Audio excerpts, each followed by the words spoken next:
Thank you very much for tuning in to another episode of TigerTube. And if you can't see any of us, and that means you're listening in on Tigerpaw Radio, and I want to thank you for listening in. I'm very excited about today's episode. This is one that is near and dear to my heart. Today, we're going to be talking about user management and print. This is something that is not new, but perhaps is accelerating in its importance, especially as the marketplace and how people work, starts to change. So before we get into any of that stuff, I want to take the time to thank my illustrious guests for joining us today. And actually, as I always do, I'll be getting you to introduce yourselves. So Eric Crump, if you could start, and don't forget to share one thing about yourself that people may not know. Very good. I think I'm going to try to do something maybe different that I've maybe not said before. I appreciate the time to participate on another one of your podcasts, so appreciate that. My name's Eric Crump. I'm the Director of Strategic Alliances with Ringdale, the company that invented Follow Me Printing. So I've been in the industry for, I think somebody told me, a quarter of a century. So which has been good. Been working in the early days with Lexmark, but then working with Ringdale for the last 7 years. So that's been really exciting, as well as working with the NPSA for the last few years, since 2017. And I have the pleasure to work with Wes and Mark within the Managed Print Services Association. So definitely volunteering is something that's near and dear to my heart. And I guess something that maybe people may not know, and I kind of have my patriotic background here, is I'm a unit commander with a Young Marine unit here in the United States. And so I have youth from the age of 8 to high school age that are in the Young Marines. So it's exciting.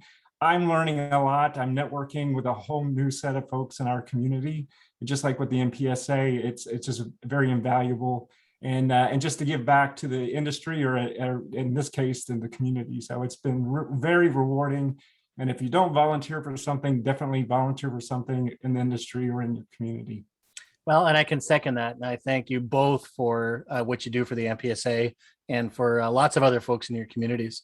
And now, Mark, maybe you can introduce yourself for our audience. Absolutely. So my name is Mark Hart. I'm the Vice President of Business Development for ACDI. We are one of the authorized solution centers for PaperCut, as long as many other products that we have out there as well. Been in the industry, as Eric said, for a long time. One fun note is Eric and I grew up together kind of at Lexmark. So he and I used to live very close together. We'd have lunch together and grew up in the industry there at Lexmark. And so it's been a lot of fun. I think that this industry is very unique, and all the people and dealers and that you get to meet over time. I started in this industry in 1997 and absolutely love it. One fun fact for me is I am a Kentucky boy, probably some Kentucky stuff behind me through and through. I grew up in a small town of Corbin. It is quite famous, though, because it is the home of the original Kentucky Fried Chicken. Oh, wow. So we eat there every Sunday after church, not knowing that it was anything special, right? It's just a bucket of chicken after church, and you just have a good time until I get to college and find out that, wait, that's a pretty big deal that KFC's home first started there in Corbin. So, well, Mark, as you can tell from my waistline, well, if you can see me in person, I'm a big fan of Kentucky Fried Chicken. Good. Yeah. My wife and I were actually down at the, I think it was a Colonel Sanders museum or something when we were in Kentucky. And that for me was a great day. That's where it's at. And funny that you guys mentioned that you kind of worked together and started in the industry together, because the interview that I did this morning, as I told you, with Greg Welchins and Mr. Sirkleski, is that they started together in the industry as well. So there you go. It's a day of old ties and new beginnings. Hey, let's jump right into this. So, if we're honest about the managed print space, although we do work in an incredible space, if we're honest about it, we haven't really managed much about print over the years, right? We've collected meters for billing by page and even delivered toner to some customers just in time. We've even ensured that traditional, offices receive some level of proactive service. But the pandemic taught us that this fragile model for managed print was pretty much insufficient to take care of the needs of some of the remote and more decentralized workforces, which I think we can agree are not going anywhere anytime soon, right? We just weren't prepared to set up users as the rules of the workplace change so dramatically. And that should set the stage to us, because I think what you both do is to help make a big difference in that space, right? So one, briefly talk about your experience with traditional managed print over the years, and talk about why dealers have been so slow to adopt user management rules. And Eric, maybe I'll get you to start that ball rolling. Sure. No, thanks. Yeah, so like we were talking about, been in the industry a long time since managed print became a thing over the last 20 years. So seeing a lot of evolution there, evolution in technology, as well as the trends that are going on. And of course, COVID is the gift that keeps on giving. So if you can't, you have to be able to evolve your offering and evolve your value proposition. And so that's critical. I think with my experience with selling software, which I've been doing, for pretty much the whole time, as a way to differentiate Lexmark or dealers that we work with, or Ringdale. I think the number one thing is ignorance, and I think that it's and I don't mean that people are stupid, because we have some very intelligent people out there. Yeah, that's what that word means. Yeah, so I think sometimes people might take it the wrong way, but I think people just don't know what's available. I think that they have some cursory ideas of what capabilities are on the market. They may think, oh, this is gonna jeopardize my deal. This is gonna make my the sales cycle is gonna take longer. I'm not gonna get paid. There's a lot of these other things, and so I think there's a small percentage of folks that get it, and those that get it take advantage of it and use it as a differentiator to run with it. But I think that's probably the biggest thing, and that's not a new thing. That's been a thing over time. And so as now there's more capabilities and more vendors more than ever to provide this kind of capability. And it's just, people need to get curious and go figure out why are other people winning, or why I might start losing opportunities because I'm not evolving my offering. I completely agree with you. And being ignorant is actually not a bad word at all. And for example, I'm ignorant to how they actually produce hydrogen fuel using energy conversion, right? So, it's not a bad thing. It's just something I don't know about. But I can guarantee you, if I was going to get into the business of trying to use hydrogen fuel cells or hydrogen fuel and selling that to customers, I'd want to know, how that works, right? And similarly, in managed print with user management, I think it's important for people to ask those hard questions. And I think people like you and Mark obviously have the answers. I don't know if your experience is the same, but most of the questions that I get asked about my particular area of expertise in the flat rate world, I've answered a lot of times for people, right? So even though it seems like to the person asking the question that it's a big aha moment, I'll bet Eric and Mark didn't think about this. I guarantee that you probably already have, right? So, my takeaway there would be, yes, ask some good questions. Let's get rid of being unknowledgeable in those areas. And you guys are perfect guys to do it. So Mark, what about you? Maybe you can share, just for example, your experience, and if your experience is the same as Eric's or different. No, I think it's very similar. I think what happened is, I started looking back over my career, and it was 1999 when Lexmark first launched their first MPS program, right? So we're talking 22 years ago, and we were partying like Prince wanted us to, but with MPS, it was a great marketing term. Whoever coined that term and said, hey, we got an MPS strategy, let's go after it. It means something. It's different to every person. It's so unique in what they were going after. We were at Lexmark, and at the time, we didn't have a cost per page model. It was all about the cartridge, right? I mean, we were a printing company and where we came from. So it was all about finding ways to build cartridges and to be able to get cartridges out to customers. And it was probably later on in the 2000 timeframe when we began to enter into the true dealer channel versus selling cartridges to customers or through big box resellers and so forth, that we understood what the CPC model really looks like. And it's like, all right, then we started to pivot. And, I remember the days where mono pages were 2 and 3 cents a page and color was, 14, 15 cents a page. And then, that period of time became managed print. And, what does this look like? More than anything, it was just a customized billing model. It's all it was, right? All roped up under one kind of term that was coined in marketing somewhere. And so the time, I think, is changing because, COVID really makes us look at the user. Our smart devices really makes us look at the user. Everything we're doing today, we want to know what an individual user is doing. What is Wes doing today when he hits file print, or when Wes gets on his smartphone, or Eric gets on their smartphone? What are they doing? What websites are they going to? So everybody wants to now get to that user metric, which is where Eric and I have lived over the last 10 plus years in the print management world, right?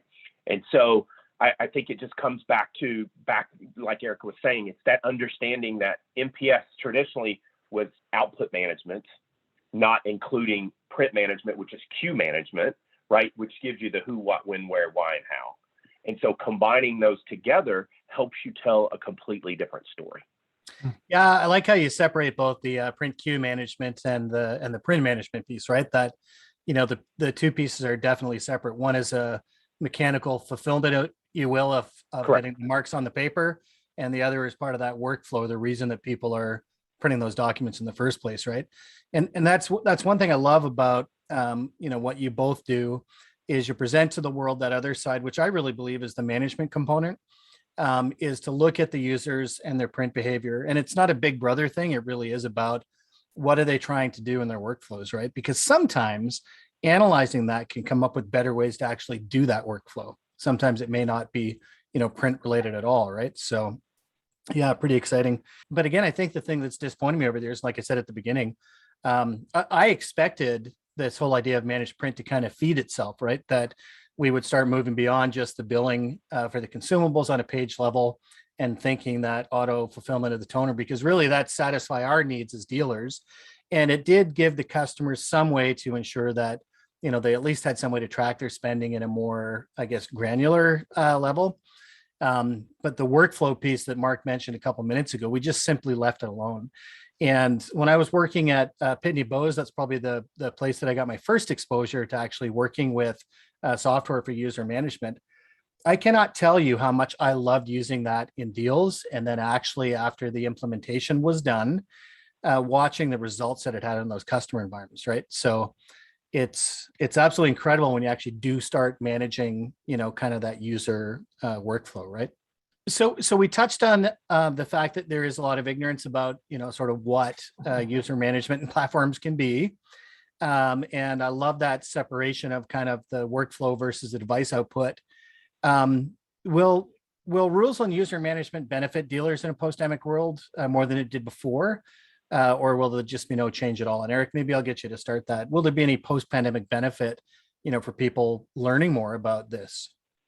No, I think the things about rules is it breaks all the rules, especially in print management. It allows organizations to kind of create or configure new workflows within the print management tools. And if organizations have selected to work with, industrial strength print management providers to provide that capability, they can do that. So that's what we've been seeing through the pandemic with Follow Me, is that our product can be configurable to meet these hybrid worker needs as they're working offsite and then coming to print on site, or just to manage some of the printing that they're doing with personal devices in their home environments. So that's really critical. There's a lot of platforms that are out there that are very basic, that don't provide. They might provide, make automatically print documents in black and white or duplex, which has a cost savings, of course, and some productivity savings. But at the end of the day, it's very basic, and so that's not going to solve a COVID, hybrid working environment kind of solution. And so that's what we've seen, is just, again, breaking the rules with rules, Yeah. with a policy that kind of engine that gets you there. And yeah, and it's more than just the rules; it's the reporting on the back end, right? It's nice to have a workflow that optimizes things, but if you don't know what's been optimized, you can't sell the value back to the customer. And through a managed print engagement, it's having that ability to go back to the customer and say, look, this is what we've done, this is what we're seeing, and then these are the actions we recommend to go further. because you don't want to wait a year, 2 years, 3 years, and they No. don't see any value, right? You want to be, waving your flag the whole time when you're talking with the customer, those engagements.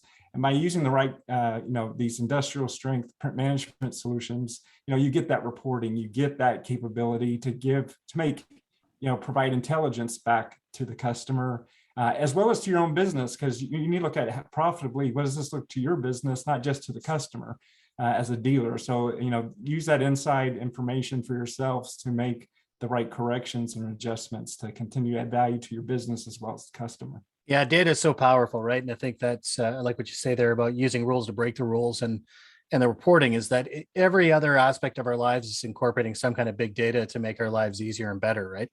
That this idea of machine intelligence or artificial intelligence being used, the base premise there is you need data first before any of that stuff is useful, right? And we've got so much of it. So Mark, maybe you can add to that for us, right? Talk a little bit about how dealers are going to be able to profit or learn or help their customers more, once we're through this pandemic. Yeah, so to follow on with what Eric is saying about the named users, I think that when we look at that, it's more than just a named user. It's just solving the problem for what that employee is going to look like after this pandemic. Are they, we're seeing so many offices and corporations that are going away from your brick and mortar to shared office space, right? You don't have your own name cube. You come in, you plug in, and you have your phone, you enter your password, and that's now your workstation for the day, right? And so being able to still have that employee have a personal experience to be able to print or to be able to use cloud services, whatever, you have to get it down to the user level. And I think that that's really where the dealers have to focus, is just trying to make it easy for everyone. We use print management. We're really changing it to print enablement, because that's what we're trying to do. We're trying to enable employees to be able to print from a mobile device, be able to print from an Apple, right? Hey, you get to bring your own device. Well, I'm more comfortable in an Apple environment, or I'm more comfortable in Windows. It's ever changing. And so that's what, getting it down to a named user. But I think the other thing that is really important about this is regulations. There's a lot of regulations when you start looking at individual verticals that you need to know what the actual user is doing. When we get into healthcare and you start talking about HIPAA and PHI, you need to know if somebody is printing documents to the wrong locations and getting them in the wrong hands, being able, in education with IEPs, individual education plans and things. But, even global compliances like GDPR, right, are driving that need for individual user data, so that when I leave my company, everything is scrubbed. Everything is removed, right? There's no more references to Mark and what he's done and what he's printed. So that's why the world is coming down to the named user, and it's a world we've lived in for a long time. So it's something we're comfortable with. We can help put up rules, be able to create new boundaries or new ways of print enablement for those users. I like that. And it's actually a really good segue into my next question, which is actually around document and print security, right? And that, one of these issues, obviously, aside from compliance, is also the ability to either prevent certain behaviors or to at least be able to do some forensic accounting, should something go wrong, right? And one of the stories I always love to use is that of Reality Winners. You remember the NSA story where she got some information out to the press, and they wondered how she did it, what, bold technological, resource she used, and it was just printed pages. That's right. But fortunately, they had some measures in place to be able to do some forensics afterwards. Well, fortunately or unfortunately, I'm not going to get political on that one, but they caught her, and I think that's an important thing. So let's talk a little bit about Eric. Maybe I'll get you to move into this. Is aside from cost, aside from user workflows, how can what you both do help with document and information security? Sure. Well, I think I saw something from IDC that said a third of all global enterprises have had some sort of ransomware attack. So, security is on top of everybody's mind, and the average payment for ransomware is $250,000. So, it's security is going to be important ongoing. And so those are things that we have to look out for. When we look at, enterprise kind of businesses, we look around the insider as a threat.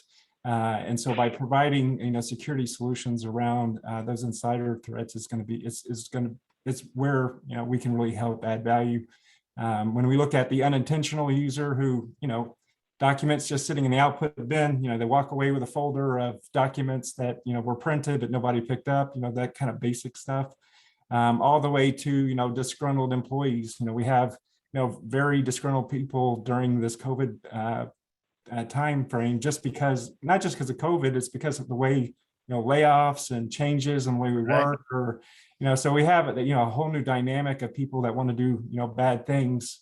And then you have, kind of the silent but deadly ones, the ones that are sitting there, they're doing things, they're collecting information, and nobody's watching them. And especially print, they're not paying it, they don't think people are paying attention to printing. They're paying attention to, USB drives, hard drives, scanning things to the cloud, but they're not looking at print. And so you have these, these quiet people in the office collecting information to pass it off to somebody else. Maybe they're going to leave the company, but they need to collect enough information so that they can do that. That we've seen cases of banks where employees collected, the top customers for the bank.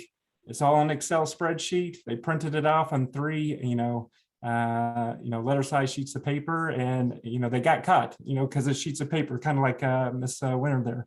But it's that kind of thing. And so by putting in tools like policies, data loss prevention policies, to be able to look for those kind of code words or keywords, might be dirty words that organizations are looking for, might be national ID numbers, and looking that in the print stream.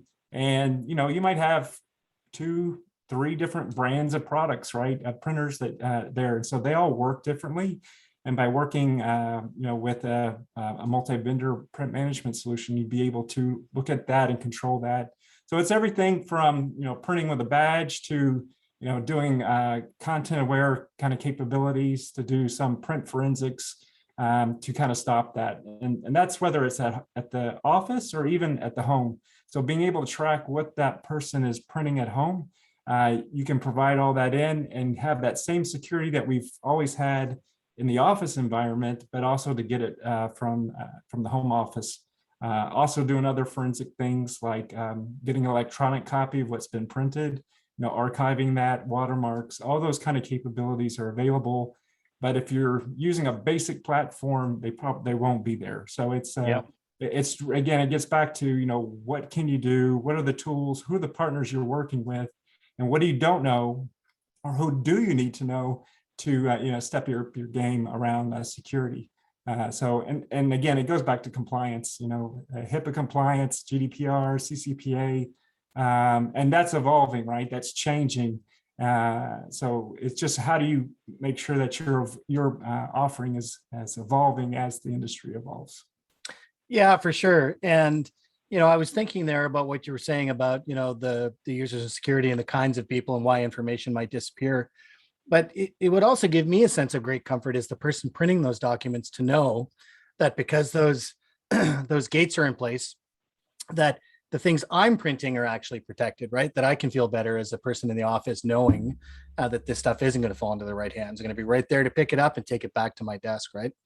And Mark, what would you add to that? So when it comes to print security, is there an opportunity for dealers there? I'm shocked that people don't charge for that alone, right? Forget about just the other stuff, but print security service, right? What are your thoughts? Yeah, I think it does. And I'd like to take it a little bit further and say it's, go beyond print security. Print is where most of this starts. But when we start looking at the OEM manufacturers and the devices we work with, right, they're called multifunction, right? And so you start looking at everything that they're capable of at those devices, right? Print is an off ramp, right? But you start looking at the digital workflows as an on ramp. And so when you walk up to that MFP or the copier, it's now that ability to print, scan, copy, fax, scan to workflow, right? Scan to Google Drive, whatever it may be.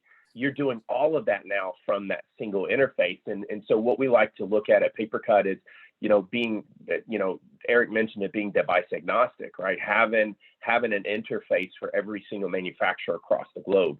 We say we're device agnostic, but not equal, right? We do more with some manufacturers than others, but at least Sure. we have a interface. Someone can walk up and they can sign into PaperCut, for example, or print management, and then launch a workflow from there. We're all used to that single sign-on. I want to be able to, every time I open up an app on my phone, whether it's my banking app or ordering a pizza, I want it to know who I am, right? And I think that's the experience users want when they're walking up to the MFPs. And so we take that login experience, whether it be from a badge, a username, password, a PIN code, whatever, we capture who that user is, and then we work to hand it off to the rest of the applications that are on the device, so that if I'm releasing my print job, then I can do that. But if I want to go over and now start my document scanning or my workflow, then it knows who I am. It's passing that user information along, so you have a great experience, and you have security tied along through that whole login experience with the user at the panel. And I think that's where the strength of security and where it's going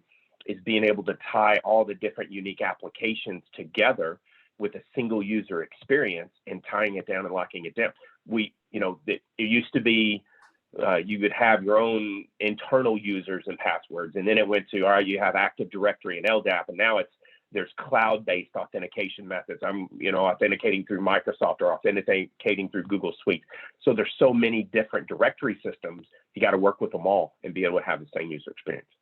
Yeah, I like what you say there. Sometimes we get so focused on the idea of print, but these devices really are on-ramps to all kinds of other things that help with those workflows in the office, right? It's funny, the MPS market, to me at least, seems like a prime channel for rules-based printing. And I think we might have touched on this a little bit earlier, but why are, managed service providers, I'm not sure how much dabbling you guys have done in that channel.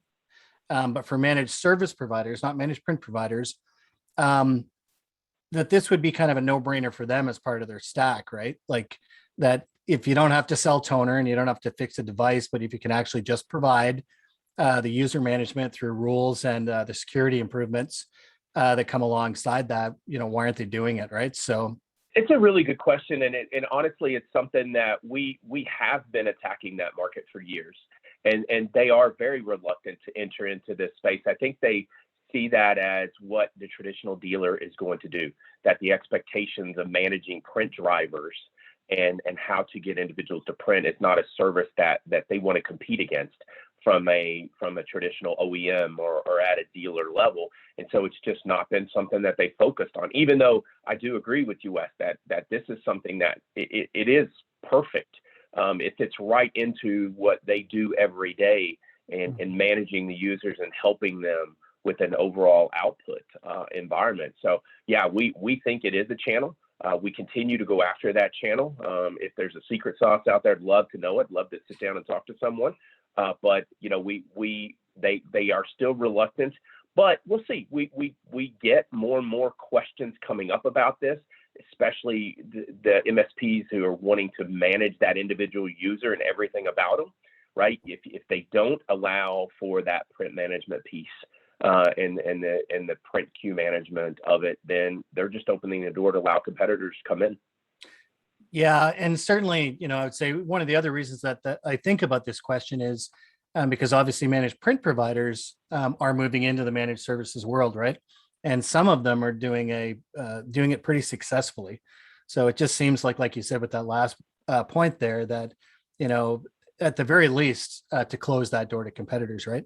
And so, Eric, what kind of things would you add to that conversation about managed service providers, and maybe their hesitancy or resilience to like true managed print? What's the opportunity? What's the opportunity to work together and find that? So we do work. We've, with CompTIA events, we've been working and meeting with MSPs as well, and trying to understand. It's an opportunity to see a lot of people all at one time and try to ask those kind of questions, like, what do you guys do? Could we work together? And to try to break through, how to get there. So especially around security vendors are looking at, this is a security product, so how does that fit with my value proposition as well? because I haven't been thinking about print and security. So we've had lots of conversations there as well. So yeah, I think again, it's the continue, and it'll be interesting to see how the MPS and the MSP world continues to collide, to see how that's going to it's going to have to evolve. It's just inevitable that it's going to happen more and more. No, you said something really interesting earlier, right? Is that the dealers and the OEMs are starting to figure out and to move into more of the MSP space, right? And you look at Konica Minolta with their acquisitions that they've been doing in the IT world. I think that it would be interesting to see if it starts happening the other way. Do some of these MSP providers start acquiring some smaller dealers or regional players, right? And seeing if that switch comes and happens the other way around. And if that starts to happen, I think you'll see that big shift in the market. But these OEMs and the other vendors that are moving into that IT services and managed services space are making a big difference. When will we all just be, MSPs or managed IT providers, right? Or just managed providers, right? What are we going to provide for you, right? Take prints out of it, take IT services. You're just a managed provider of what? Yes. Pretty much everything, which is the direction the world is going in everything, right? Yeah.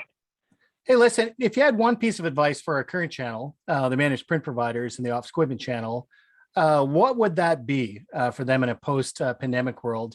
And Eric, maybe I'll get you to start with this one. Sure. Yeah, I think get curious. Get out there and look what's available. I mean, there are lots of things that are available on the marketplace. They're not all equal. They all say the same thing on the outside, on the tin, but you need to dig in a little bit more. So that's what I recommend is look out there, see what's available, ask hard questions to see how that's going to help your business and how that aligns with your business to be more competitive and differentiate yourself. And and I think you'll be surprised. So definitely do that. I love it. Get curious. Always good advice when you're looking for new ways to make money. And Mark, how about yourself? One piece of advice. Yeah, I'll keep going on that. And, I was at an event and spoke here recently and had a similar question. And what I like to tell everybody right now is just be vulnerable. We don't have all the answers of what's going to happen. Everybody talks about the new normal. It's not really a new normal. It's just the next normal. It's always changing as to what we are going to have to do in the future and where we're going in this industry. And I think that those dealers that are open to ask for help, ask questions, join groups like the MPSA, or get out here and join a BPCA or BTA or whatever that may be, the CDA organizations, and mix and mingle with your dealers because everybody's struggling with the same questions. How do we change comp plans to get away from cost-based billing? How do we look at solutions and enable solutions billing? Is it true subscription services versus on-premise? And your one-way program, Wes, that you keep pushing. It's like the world needs to think about those things, and none of us here have all the answers. But sit down with different groups and different individuals and ask the questions to see what you come up with. You gotta, we say at ACDI, we're okay to fail. As long as we're failing forward. And don't be afraid to do that and continue to challenge yourselves. Yeah, I think those two pieces of advice that I just heard are probably the best I've heard in a long time. One, to be curious, and second, to be vulnerable, right? Because if we're curious and we're vulnerable, we're willing to take those chances, then we can, kind of grow and change in the future. So thank you both very much for all your time today. And for everyone out there that has watched this episode of TigerTube or listened in on Tigerpaw Radio, thank you once again for tuning in, and remember to keep on learning.